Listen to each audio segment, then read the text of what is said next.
chat. How are we? Kev, I'm joined this afternoon. Kev, hope you are well. Is it boiling over there in Ireland, like? Because it's absolutely chocker in Scousland. Is it that bad over there? I'd seen that you got a bit of a heat wave. It's warm enough here. It's nice. Last night was pretty warm. But yeah, no, I haven't been burnt alive yet. I haven't seen that much. I haven't been out much today. Yeah. There we go, lad. So, chat, today we're going to be chock-a-block with all the stories from all the very well-respected journalists covering Liverpool. We're going to be going through what they've said. The latest with regards to that, Cody Gakpo, Mbaye, Barcola as well, a couple of younger players that might be going out on loan for Liverpool this season.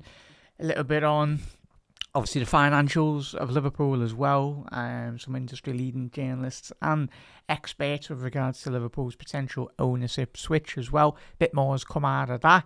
And yeah, just a bit of everything really. But Kev, just quickly, did you watch and chat? Did you watch any of Evening Jen as well? Absolute legends. Obviously, Jen, massive thank you for becoming a member on our YouTube as well. Really do appreciate it, mate. And all the new members as well, and all the new viewers and subscribers and followers as well.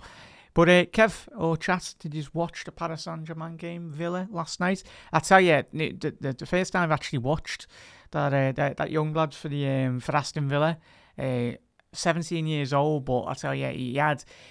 Looking at him now, but I remember watching Erling Haaland when he broke through at Salzburg.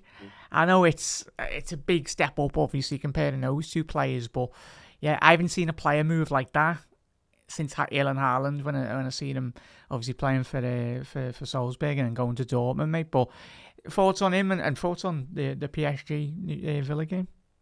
Yeah, he reminded me of Lukaku as well, to be honest. He's that type of player, strong. He had the PSG defenders a bit on toast for most of the time. He could have scored 4 or 5, to be honest with you. But he was unlucky in a way. Villa made a good account of themselves. You know, PSG were kind of mostly in third gear for the most part, and didn't really kind of get going until they had to get going. But you know, Villa gave them a good run for their money. So you know, you have to be happy with that for as a Villa fan. Unfortunately, they didn't get the trophy, but you know they made a good account of themselves. But finding that gem in Maggio is a good. Brian Maggio is his name, is it? Yeah, Brian Maggio. If you've not got him in your FPL chat, he is available to play. It was a stupid bloody Brexit rule in it for footballers, and especially for this lad. He was denied entry of being able to sign for Aston Villa. Obviously, I think he represented Luxembourg, but mainly he was born in England, and that's why Villa, rightfully so, kicked off. He was born in England, he moved abroad, but it's like, come on, like just give the lads the Aston Villa signing. But yeah, if with the departure of John Duran, obviously Ollie Watkins isn't getting any younger. Obviously Tammy Abraham as well, but I think he's already going to be a star. But I think he's the next big striker to come through in European competition as well. But certainly off the back of that, as you said, Kev, should have had even being critical, he should have had a hat-trick in the first half. And so... He hit the bar as well, didn't he? Remember that? Yeah, He was winning almost every header, and there was a couple of clean-cut chances that he should have put in away. So maybe, you know, a bit of naivety or just, you know, too busy worrying about the man. Whereas, you know, more experienced players will realise they're already past the man, they're in a position, so you concentrate on where they're kind of, you know, he's got this excitement about him, but you find that a lot of older heads are a lot more braver when they realise they're in a better position to score goals and stuff. So, yeah, that's all he's lacking really. He's just experience of putting those balls away. But I think he'll be a good one for the future. Yeah. Yeah. So, I think why is someone reported the stream on TikTok? Absolute sad acts, really. Just go and enjoy the weather, mate. It's a Thursday afternoon, whoever it is.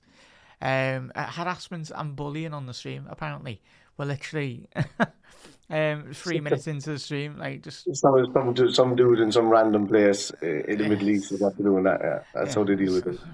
Nice one, that. Anyway, which that hasn't even happened anyway. Go and rewatch it, TikTok, and then you actually sort your system out. But yeah, big up there, chat. Jordan, how are we, buds? Big up there, Nen as well. Good evening, nice one. Love from Serbia as well. Big up all the everyone in Serbia. Obviously Jordan as well. Yeah, it's hot weather. Yeah, we love the weather. We're not taking it for granted anyway. Chats the weather in Liverpool and in England as well. But yeah, everyone TikTok, get those likes up, everyone, especially when you got some absolute sausages out there doing that. But yeah, well done. Well done whoever done that. But chats, let's get straight into the big talking points anyway from Liverpool as well. Firstly, obviously pre-season is upon Real Madrid as well. Their 1-0 win against Deportivo La Coruña. That's probably got to be one of the biggest ever pre-season trophies I've ever seen in my life. I think that's bigger than me, or probably bigger than you as well, Kev. Have you seen that? Can you see that, the size of that? No, I can't see it in my face. And for the put up another bit. There we go. Can you see? It looks big enough there, doesn't it? Well, I just found that video there. This pre-season is thankfully very, very soon over as well. But Real Madrid got their hands on a prestigious pre-season trophy. Don't let Harry Kane see that anyway, because he'll be made up with that one. So, just quickly touching on, and if you have been listening to this podcast as well, the Football Boardroom, obviously Christian Perslow, hosted by Christian Perslow, and hosted by Christian Perslow and Henry Winter, of course, two very well-respected people within the footballing world and the journalism world as well. But if you wanted to check it out, I wanted to shout it because very, very informative to me, and it certainly will be very informative to all you as well. Obviously, Christian Perslow, if you're new Liverpool supporter, ex-Liverpool, played director, wasn't he? So obviously played a huge role, Kevin. The protection of Liverpool Football Club in terms of taking us out of the hands of those two leeches really that were sucking Liverpool for every last penny that we had back in the day. He kind of set the process going before Ian Ayre came in and got all the ball rolling in that way. But yeah, they were kind of the last surrounds of what was known as sporting directors in our club. Ever since it's mainly been, we've got one guy in transfers, one guy who runs the whole scenario and all that. So we haven't had a real, let's say, sporting director in quite a while. And it's whereas what's his name? Julian Ward and Billy Hogan was there. Billy Hogan's probably the guy that's closest to what you would see a sporting director doing for us these days, with the negotiations and all of that of selling and buying clubs and doing the finances and things. But so good. Yeah. So chats, give that podcast a listen if you're not too aware. Just search the Football Boardroom in all the social medias as well, and you'll be able to find them as well. Fantastic insights. Obviously, speaking about Jeff Bezos, Eduardo Savarino, and the 1.4 billion Liverpool deal possibly on. Well, it is in the works anyway. And obviously what Fenway get out of it and where the money actually goes as well. So why in 5 years this could look very different as well. So episode number 30 out. So yeah, check that out. Really good, informative read. Quickly get into Jen's comments as well. Apologies there, mate. We can see them as well. What's going on with transfers, Jen? We'll be getting to that, mate. They've got a chocker schedule today. So as we say, if you are watching on the repeat, we will be chaptering all the sections, so if you want to jump through them, you can as well. Jen, obviously we mentioned that on the last pod, mate, didn't we? I think he probably will leave Real Madrid in about a year or so's time. Obviously Dumfries joining to Real Madrid, but yeah, game time won't be a thing, I feel, really. He's not the type of calibre of right back Jose would want, I feel, anyway. Who's running the transfers now? Obviously, Gordon and the lads as well. Richard Hughes as well. I know a lot of people are saying, obviously speaking about looking at Saudi in a couple of months at the end of the window, but you'd expect him to be still professional, to be running the big deals for Liverpool as well. So yeah, Jen, it'll be Richard Hughes still at the minute, mates. Big up there, Ollie. Yeah, mates, we're going through all the news this afternoon, mates. But quickly on this one first, Kev, obviously aggregated by Anfield Index on the latest great interview from Rio Ngumoha. It's a fantastic interview on Liverpool's official sources and obviously media. as well. LFC TV, Rio Ngumoha, they done an interview with him when he was in, I think it was Chicago or one of the United, obviously the USA states as well in pre-season. But Rio, on his brother, he's my agent. My brother's the best friend. He always believed in me since I was young. When he was my age, he dropped out of school to help me. He quit a job as well, and he was just training me every day in the summer since I was about 6. And work never stops, and he's always believed in me. He's installed a mentality of never giving up and just believes that you'll be one of the best as well. So Kev, as we know, footballers, the commitment to them, but from Rio's own words as well, mate, it's not just him that has sacrificed a lot, it's his brother, and that's what you need in a good environment, a good infrastructure to develop your football and talent, and most importantly have belief, not just in a football sense, but in everywhere you go in life as well. You've got to have people that believe in you, that back you, and trust you to do a good job as well, and make mistakes along the way. Yeah, you get that from mine. I just find that, a lot of people in the same role make a lot of sacrifices for footballers to do what they need to do. Yeah. It's meant to be a working man's game. It always comes across as a working man's game. And it's very rarely you hear that a rich person gets involved in football and has a fantastic career, because they're already settled, they don't need to do that stuff. But football is a way out for those that have no way out themselves. It's an escape. That's what it is. It's all about sacrifice and doing that. And I find that it's a great story with Rio and his brother and all that, but I just find that most of these footballers that take it seriously have their own stories of sacrifice and all of that. So it's great to see. I like when they tell their individual stories and how they get there. It makes them more approachable, let's say, in how you deal with it. But was it Anfield Index that did the story? Was it? No, LFC TV, just aggregated by Anfield Index. You can tell Kev's listening, can't you, chat? Hey, there we go. Nice one there, Paul. Obviously, big up there, Rio, as Paul said.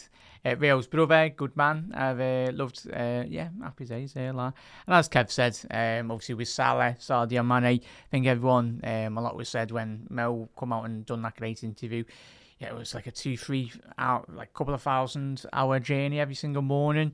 And then Mo as the player he's become as well. But yeah, as he said, Kev, it makes footballers become still human at the end of the day. And I love the fact that what we done yesterday, Kev, as well. People were there kicking off when we were saying give belief to Rio and certainly Rio and Trainioni as well, allowing them to make mistakes. But it certainly ruffled off a couple of feathers from just angry Liverpool fans, it felt like. Anyway, it's like, well, you never please it.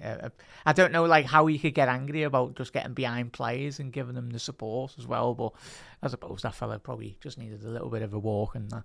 And yeah. So I'll show you the comment later anyway. Obviously it was on one of the pods the edit that we done yesterday as well. There's a story that we covered yesterday. Yeah, some fella on the TikTok. Not tonight, but last night. It was funny. Really. Don't take notice of these guys. Like anybody, lads, we talk to you guys and we just want to talk about football. Chill. And 99.9% of you are great. There's always that 1% that just they either want to do what we do or they want to be listened to about football, but most of their topics are just probably just a bit batty. And our people just don't take them seriously enough, and then they get angry online, and that's what those people are. So we just don't take any notice. Yeah, love it. And it's good, and then you end up here, and if you don't like someone's content, don't watch it, because if you watch someone's content and you like it or you comment, it ends up being on your For You page or whatever. But social media has made people narcissists, Jack. That's the problem. They make people narcissists. Like it's ridiculous. They just think that this bubble of social media allows them that their opinion needs to be listened to. Everything needs to be done their way, and because you're doing something a different way, it has to be done that way. And that's it's that's why we do debates. That's why I say when I start my channel now as well, anytime that I have a problem with somebody online, I will offer them to come onto my show like I always do and say debate with me there. Debate in front of everybody and give everybody the choice of what they want to see and stuff like that. I do that all the time. I'm in certain groups there on Facebook, and some of the, let's call them Egypts that you'd see inside there, they shouldn't be anywhere near talking about football, to be honest with you. Yeah. But the only way to stop narcissists like that is to put them in front of the world and educate them, is what I would say. So it's the only thing that they see. And sometimes even at that, they'll still keep going on, that they're within their bubble and they won't understand what's going on because they just can't see past their own point of view. So, sort them. Chat, as Mark said there, Discord, and if you want to join that Discord, you can do, chat, if you are watching on YouTube. It is free to join. Obviously, the more and better the production, the more people we get, more views and everything, more we build the channel. Obviously, there'll be more tiers to the Discord as well. So, free to join the first bit at the minute, and then obviously the bigger we grow, then the more bits and bobs we'll have as well. So, and obviously, if you are very much a member on YouTube, you'll have a lot more, obviously, direction with regards to the shows, because we want to create content for you as well. Most importantly, Reds, that's what we want to be doing. So great idea. Patreon quiz night. I'm not getting any quiz nights. I've got a host that. Host a Patreon quiz night. Yeah, simple as. I've got goldfish memory, mate. With anything. What? So, right, quickly on the next story as well. There are a lot to go through, chat, so we'll rattle through a load of these as well. No, obviously aggregated by the Anfield Talk as well, obviously coming from the Athletic FC. New, Arsenal have reached an agreement with England youth international striker Vincent Joseph to join from the club from Liverpool. An agreement is in place between Arsenal and Joseph, and the two clubs are currently discussing a fee settlement for the 16-year-old striker. If one cannot be found, it will be decided by tribunal, which is necessarily when a player is under the age of 24. Obviously, we had that with Dominic Solanke, obviously Rio Ngumoha as well, and some other players. So 24 hours, 24 moves clubs before signing their professional contracts or at the expiry of their professional contract as well. When a player under the age of 24 moves club before signing their first professional contract or any experience. So there we go, chat. One to keep an eye on. I know, obviously, a lot was spoken about, obviously, Josh Abbey signing that contract at Liverpool. There was a lot of talk of links with him. But, yeah, Kev, as I said, I don't know anything of this lad. But, again, Arsenal, usually Liverpool are the ones doing the deals where we're nabbing them off the likes of Chelsea, especially with Rio Ngumoha and Dom Solanke back in the day as well. So it's all about numbers, Jack. Yeah. You know, we got Will Wright in there now, we've got Kumas in there, we've got Josh Abbey, that, you know, they can play all along these positions. And, you know, the fifth or sixth choice down the list, they're going to be, if they're still under, you know, academy contract, let's just say, you know, then we can get money for these kind of moves. You know, just like we did the opposite way around. We've done it with Solanke, we've done it with the young lad, what's his name? The guy that went to RB Leipzig for a while and scored a Newcastle goal last minute. What's his name? For Liverpool. What? We got him, two boys from Fulham. This is why I'm not going on anyone's quiz. You can sort your quizzes. I forgot his name for a second. But it's because he barely, you know, he was the next best thing, but he barely kicked the football. Can you give me a position, Kev? Oh yeah, left wing. Left wing. Mane. No, actually, no, he was a better 10. What's his name? Portuguese name. João Teixeira. Carvalho. Oh, Carvalho. It wouldn't pop into my head. Oh, yes. So yeah. So Fabio Carvalho, it just wouldn't pop into my head. So it's him. All of these kind of tribunal moves. Look, if we can get money for players that aren't going to make it at Liverpool, well and good. You know, but the difference is they're not taking our best talent. We're keeping it. What they're taking is our surplus. And whereas on the other hand, like we're taking Rio from Chelsea, we were taking Solanke, we were taking from Chelsea as well at the time. We were taking Javier and Carvalho and all that from Fulham and etc. So it was we're taking their best and brightest, whereas it's the ones that are leaving us. If we're making money off them, they probably wouldn't be in the Liverpool shirt, to be honest with you, over the next few years. So that was just a little, as I said, then we're out for a load of stories, Shackles, well, chocolate blocker. A nice one there, Paul. As I said, massive thank you everyone in the chat as well. You do keep us up to date, and as Paul said there, cheers, buds. That must have just literally been announced just before we come on here. Quickly on that one, looks like Chelsea. That's Martin, isn't it? Yeah, Chelsea looking at Lamine Camara, especially if they get rid of Enzo, going to Man City for like 120. As we said already this week, the Chelsea have set an ultimatum, whatever that means in modern day football. So what happens if City pay that money like a couple of hours after that deadline? Just absolute loads of nonsense, really. Chelsea, they just love signings, don't they? But nice one there, Paul. Obviously, this has probably skipped the queue, really. But we were going to be speaking about, Ferran Torres, obviously Mika Guts as well. That's very cheap. Romano's just tweeted just now, Ferran Torres to Paris Saint-Germain confirmed. Here we go. So deal confirmed for the World Cup final hero. Is Barca receive a fee worth €50 million from Paris Saint-Germain. Ferran only wanted Paris, and the agreement has been sealed after being at the final stages of several days. And as we said, Kev titled the video as well, the dominoes are falling into place for Liverpool, mate. This is one. We're going to be speaking about Mika Götze in a little second as well, chat, to keep it up to date on all that. How do you think this will, obviously, it certainly strengthen, and it just gives PSG a lot of option. And we mentioned at the top of the show, if you did miss the game last night, Mbaye and Bradley Barcola did not feature. There was a lot of celebrations, a lot of them hovering in the background. Didn't quite, the body language wasn't the greatest. It looked like two players that were very disconnected from the group, and the minds did look elsewhere.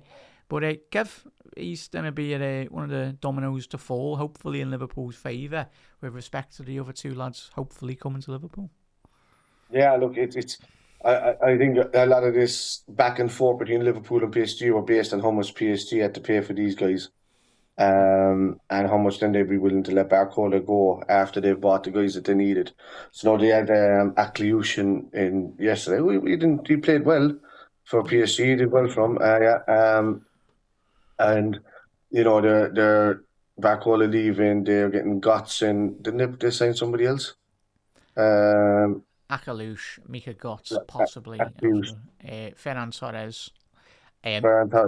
But there's one more, wasn't it, that was coming up? Anyway, but they're after getting them at good money, Whereas, Ajax were asking for like 70+ million for Götze. I think they're after getting them for less than that.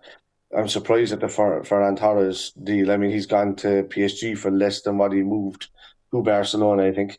So, they're taking a kind of a loss there. You had, Akliouche is probably the big spend. So, it allows Liverpool's fee to maybe come down by about at least 15 million or something or so, if they want to do it, or they just could be stubborn and just, do that. But if at that stage, Liverpool need to start pulling up the big boy pants and start to say, look, we're going to walk away from this unless you kind of want to do the deal or not, because we're not risking that much money on that. Whereas, we can understand dropping a 20 or 30 million outlay on him, because of, what if it doesn't work out, and then we're left with this massive hole in our SCR or PSRs, as you know it as. And for what reason? Because you wanted more money. So that's why they're doing, they're negotiating it. The deal would get done. I can't see why it wouldn't get done. The Barcola, according to the camps and George Mendes camp, it's all about Liverpool.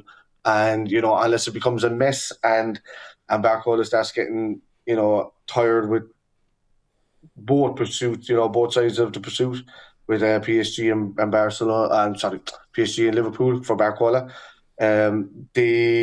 That's when you start to see, them start to pull away to say, all right, can we look at like an Arsenal team or something like that coming in? But at the moment, it's just they're focused on Liverpool, according to everything that's been reported anyway. So, massive thank you, mate. And massive thank you, Jen, as well, with regards to mentioning this one. You're on it, chat. Thank you very much.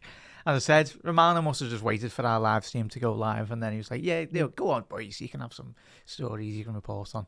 Nice one, Fab. Anyway, so it'll be interesting where he ends up. I think a lot of people are speculating, but with Romano's social media presence, he could do anything, whether that be gaming, sports, even. Yeah, he can do anything really. He's really good at his job. Anyone that says different, they're just very, very, very, very. What is it called? The words bitter, really. I'd say.